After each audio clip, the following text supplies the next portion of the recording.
నమస్తే. మన గాంధీగిరి వార్తలకు స్వాగతం. రామగుండం పారిశ్రామిక ప్రాంత రౌండప్. ఈరోజు గాంధీగిరి అందిస్తున్న ప్రత్యేక వార్తలు చదువుతున్నది దయానంద్ గాంధీ. వార్తల్లోని ముఖ్యాంశాలు. ప్రెస్ క్లబ్లో ప్రెస్ మీట్లు. సింగరేణి బొగ్గు అక్రమ నిలువను పట్టివేత. బల్దియాకు పన్నులు చెల్లించండి. రామగుండం పోలీసుకు కొత్త కోత్వాల్. వివరాలు. ఈ రోజు గాంధీగిరి వార్తలను సమర్పిస్తున్నది శ్రీకాంత్ కంటి దవాఖానా. కోల్బెల్ట్ కు కంటిపాప. అన్ని వర్గాలకు వెలుగు కిరణం. డాక్టర్ శ్రీకాంత్ సారథ్యంలో వైద్య సేవల్లో శ్రీకాంత్ కంటి దవాఖానా. ఏప్రిల్ 15 నుండి ప్రతి గురువారం ఉచిత వైద్య నేత్ర శిబిరం. కంటి పొరకు ఆపరేషన్ 5,000 రూపాయలకే చేయబడును.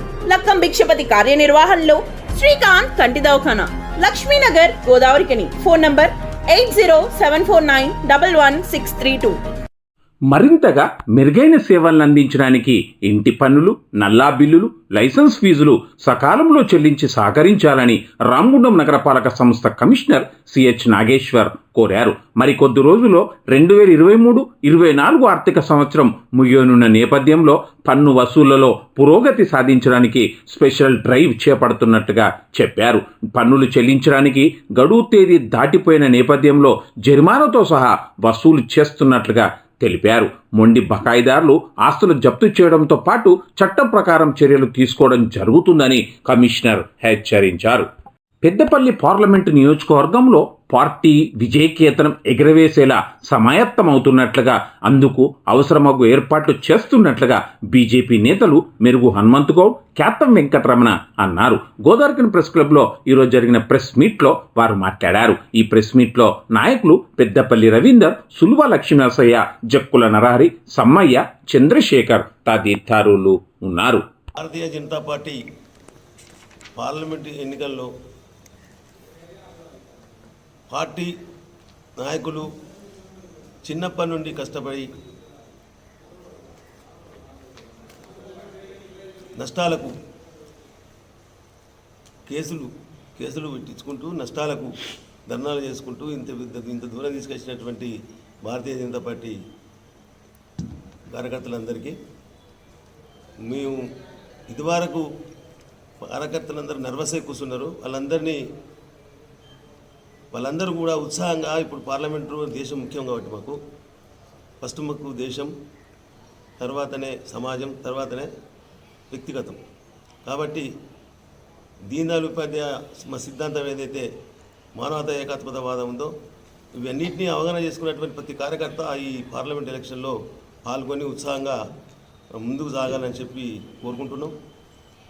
అట్లనే పార్లమెంటు టికెట్ కష్టపడ్డ కార్యకర్తలకు మాత్రమే ఇవ్వాలి. కొత్త వాళ్ళు వచ్చి ఇంత గందరగోళం చేసేస్తున్నారు. అదే మా కార్యకర్తల లోపల మనసులో ఉన్నటువంటి వాళ్ళ యొక్క వ్యతిరేకత. కాబట్టి పార్లమెంటు టికెట్ మాత్రం లోకల్ వాళ్ళకి ఇవ్వాలి. ఇవాళ కష్టం. భారతీయ జనతా పార్టీ రాష్ట్రంలో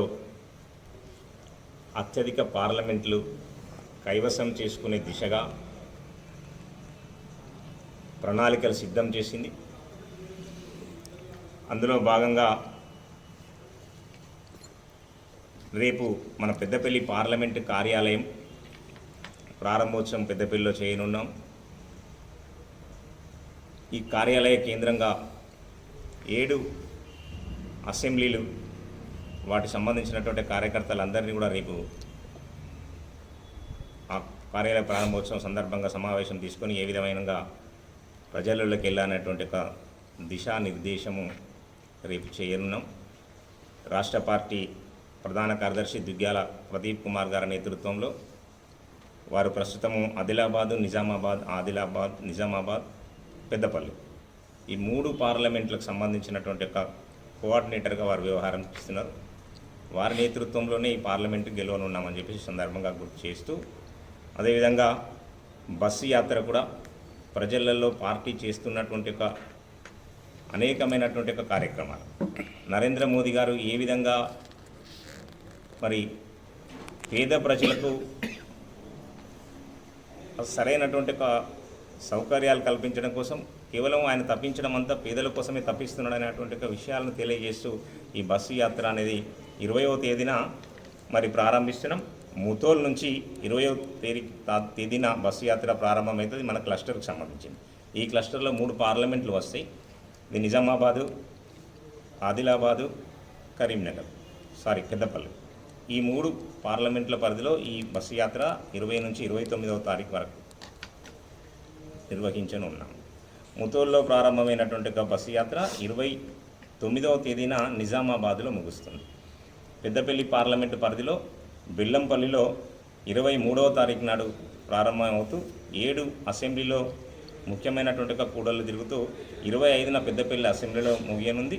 ఈ 3 రోజుల పాటు కూడా అసెంబ్లీ కేంద్రాలలో సభలు, సదస్సులు, రోడ్డు షోలు, ఈ రకంగా ప్రజల మధ్యలోకి ఈ బస్సు యాత్ర ద్వారా పార్టీని తీసుకెళ్లడం కోసం రాష్ట్ర పార్టీ యోజనాబద్ధమైనటువంటి ప్రణాళికను మరి పొందుపరిచినది అని చెప్పేసి తెలియజేస్తున్నాం. గోదావరికి న్యాయవాది కొప్పుల శంకర్కు పెద్దపల్లి పార్లమెంటు నియోజకవర్గంలో కాంగ్రెస్ అభ్యర్థిత్వం ఇవ్వాలని కాంగ్రెస్ లీగల్ సెల్ బాధ్యులు కాంగ్రెస్ నాయకత్వాన్ని కోరారు. గోదావరికన్ ప్రెస్ క్లబ్లో ఈరోజు జరిగిన ప్రెస్ మీట్లో వారు మాట్లాడారు. ఈ ప్రెస్ మీట్లో బాధ్యులు మాదాసు శ్రీనివాస్, ముష్కి రవి కుమార్, వేల్పుల మురళీధర్ యాదవ్ తదితరులు ఉన్నారు. ఐఎఫ్టు అనుబంధ తెలంగాణ గోదావరిలోయ బొగ్గుగని కార్మిక సంఘం ఆధ్వర్యంలో ఈరోజు బొగ్గుగని కార్మిక సంఘం రాష్ట్ర ఉపాధ్యక్షుడు దాసరి మొండన్న 21వ వర్ధంతి సందర్భంగా గోదావరికన్ ఐఎఫ్టి కార్యాలయంలో వర్ధంతి సభ జరిగింది.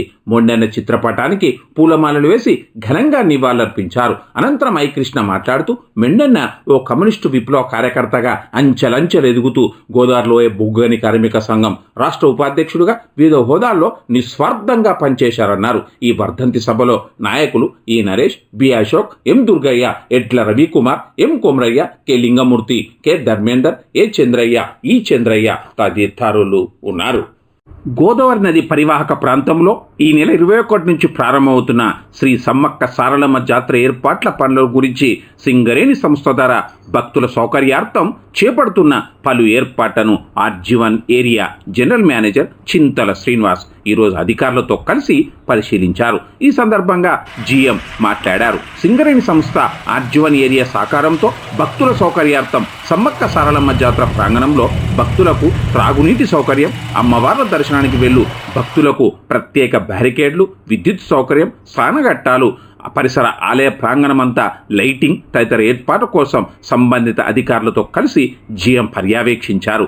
గోదావరి నదిలో నీరు నిండుగా ఉండడం వలన జాతర జరుగు సమయంలో అవాంఛనీయ సంఘటన జరగకుండా పలు జాగ్రత్తలు తీసుకోవాలని, భక్తులకు కనీస అవసరాలు కల్పించాలని, తాత్కాలిక మౌలిక వసతులు కల్పించి త్వరితగతిన కేటాయించే పనులు పూర్తి చేయాలని సంబంధిత అధికారులను జీఎం ఆదేశించారు. ఈ కార్యక్రమంలో అధికారులు నాగేశ్వరరావు, మదన్ మోహన్, వసంత్ కుమార్, వీరారెడ్డి తదితరులు ఉన్నారు. రామగుండం పోలీస్ కమిషనరేట్ కొత్వాల్గా మెట్టె శ్రీనివాసన్కు ప్రభుత్వం పోస్టింగ్ ఇచ్చింది. ఈ మేరకు నిన్న రాత్రి ప్రభుత్వ చీఫ్ సెక్రటరీ శాంతాకుమారి అత్యవసర ఉత్తర్వులను ఇచ్చారు. ఇప్పటి వరకు సిపిగా ఉన్న రేమా రాజేశ్వరిని బదిలీ చేసి ఆమె స్థానంలో ఎల్ఎస్ చౌహాన్ను పోస్టింగు ఇటీవల ఇచ్చింది. చౌహాన్ పోస్టింగును ప్రభుత్వం ఇందువలను రద్దు చేసింది. 2006 బ్యాచ్కు చెందిన పోస్టింగ్ కోసం వేచి ఉన్న డిఐజీ శ్రీనివాసన్కు రామగుండం పోలీస్ కమిషనర్గా స్థానం కల్పించారు. కాగా మహబూబ్ నగర్ ఉమ్మడి జిల్లా కొత్తకొండకు చెందిన శ్రీనివాసన్ తండ్రి రామచంద్రయ్య వస్త్ర వ్యాపారి. డాక్టర్ అవుదామనుకున్న శ్రీనివాసన్ 2001 గ్రూప్ 1 అధికారిగా పోలీస్ శాఖలో చేరారు. పలు స్థాయిల్లో పనిచేసిన శ్రీనివాసన్ 2019లో డిఐజీగా పదోన్నతిని పొందారు. అయితే రామగుండం పోలీస్ కమిషనర్గా బాధ్యతలు రావడం తనకు ఆనందంగా ఉందని, ఈ కమిషనరేట్లో ఫ్రెండ్లీ పోలీసింగ్ను పటిష్టం చేస్తామని, విస్తరిస్తామని, అలా అని చట్ట వ్యతిరేక పనులు చేసే వారి పట్ల కఠినంగా వ్యవహరిస్తామని శ్రీనివాసన్ గాంధీగిరితో చెప్పారు. ఇంతటితో గాంధీగిరి వార్తలు సమాప్తం. నమస్కారం.